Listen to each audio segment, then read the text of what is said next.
Bonjour à tous et à toutes, bienvenue sur Flashmath, des maths rapides et efficaces. Alors aujourd'hui, nous allons voir comment on compare des nombres entiers. Alors on va utiliser le tableau de numération dans un premier temps, pour que justement on puisse dégager une règle pour pouvoir se passer du tableau de numération pour pouvoir comparer des nombres entiers. Alors on va commencer par 342. Donc 342, le chiffre des unités c'est 2, le chiffre des dizaines c'est 4 et le chiffre des centaines c'est 3. Donc je le place dans le tableau.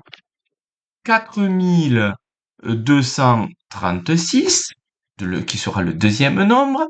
Donc je le place, le chiffre des unités c'est 6, le chiffre des dizaines c'est 3, le chiffre des centaines c'est 2 et le chiffre des unités de 1000 c'est 4. Alors, comment on peut comparer ça? Alors, on pourrait se dire, bon, ben, on va regarder celui qui a le plus grand chiffre des unités. Donc, on voit que 4236, le 6 est le plus grand, est plus grand que 2. Mais on pourrait se dire, oui, mais alors pourquoi on compare pas les dizaines? Alors que là, c'est plutôt l'inverse. 4 dizaines et 3 dizaines. 4 est plus grand que 3, donc ça serait 342. Alors, on va pas s'en sortir comme ça. Mais revenons du coup sur une règle fondamentale. Vous savez que une dizaine, ça correspond à 10 unités. Ça veut dire que le chiffre des unités, qui serait entre 0 et 9, ne peut pas compenser le nombre de dizaines qu'on a en trop. Donc ça veut dire que ici, on a 6 unités, c'est vrai, mais vu qu'il y a une dizaine d'écart entre 4 et 3, c'est pas le fait qu'il y ait beaucoup de chiffres des unités qui va nous permettre de mieux comparer. Parce que ça ne compense pas la dizaine d'écart.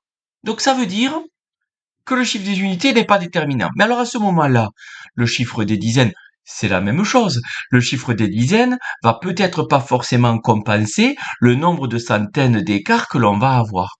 Et donc de la même façon, pareil sur le chiffre des unités de 1000, et ainsi de suite. Donc ça veut dire que déjà, dans un premier temps, on va pouvoir essayer de comparer la longueur du nombre entier. Attention, ça ne marche pas pour tous les nombres décimaux, pardon. Sur un nombre entier, ça va fonctionner, cette règle, pour n'importe quel nombre décimaux. On y reviendra dessus, un peu plus tard sur une autre vidéo. Donc là, on voit que forcément, on va pas réagir de droite à gauche, mais plutôt de gauche à droite. Alors là, ici, il y a 4 unités de 1000 pour celui-là, alors que là, il y en a 0. Alors, on voit que finalement, dans 342, il n'y a pas le 0. Mais on peut se l'imaginer, le 0 qui est juste avant le 340. Donc ça veut dire que là, si on a deux nombres entiers qui ne sont pas de la même longueur, à ce moment-là, celui qui est le plus grand, c'est celui qui a le plus de chiffres. Donc là, 4236, il a 4 chiffres. 342, il a 3 chiffres.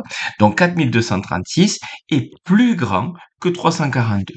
Pour ceux qui ont des soucis sur le symbole plus petit, plus grand, pensez qu'on pique le plus petit. Donc on va piquer le 342. Voilà. Maintenant, si ici j'ai 7248, donc, et je voudrais comparer 4236 et 7248, comment je fais? Parce que là, ils ont le même nombre de chiffres. Mais là, du coup, par rapport à ce qu'on a dit précédemment, ben, forcément, les rangs qui sont les plus grands, donc les unités de 1000, ne seront pas compensés par les rangs précédents. Donc ça veut dire que celui qui sera le plus grand, c'est celui qui aura le rang, qui aura une valeur la plus grande sur les rangs les plus importants. Donc là, nous, dans notre cas, les unités de 1000. Donc là, cette fois-ci, si on a deux nombres qui ont le même nombre de chiffres, on va comparer de gauche à droite. Parce que ici, on a 7 unités de 1000, là, on a 4 unités de 1000, 7 étant plus grand que 4, c'est pas les autres, c'est-à-dire les deux centaines, les trois dizaines et les 6 unités, qui vont compenser l'écart qu'il y aura d'unités de 1000. Donc, ça suffit, ça sert à rien de regarder le reste. 7 étant plus grand que 4, ça veut dire que 4236 est bien plus petit que 7248. Et je répète, on pique le plus petit. Voilà. J'espère que c'est assez clair. N'hésitez pas à me le dire avec un commentaire. N'hésitez pas à mettre un j'aime. N'hésitez pas à vous abonner à ma chaîne. Allez, je vous laisse. Passez une bonne journée et en avant les maths.